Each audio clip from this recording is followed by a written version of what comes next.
I'm sitting here, staring at these two empty seats in front of me. There's a box of tissues on the coffee table, separating my chair from the other two. The landline telephone resting on the desk in the corner looks dated and out of place.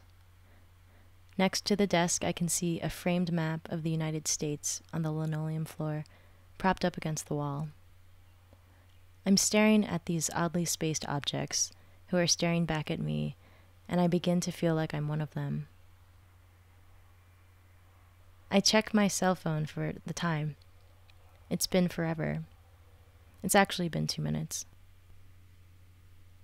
At any moment, these seats in front of me will be filled by two people, two faces that I have never seen before, and no matter how hard I have tried, I have not been able to picture in my mind what they might look like.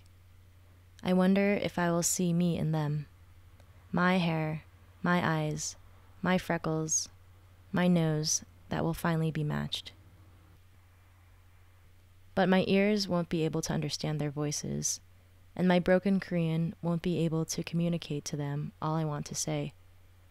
It's hard enough to summarize 24 years of life in English.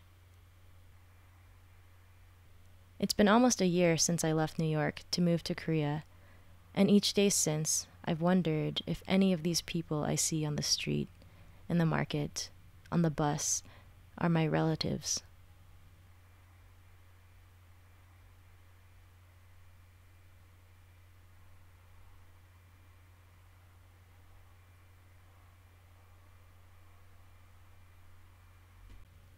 I hope they recognize me as their daughter when they walk through the door.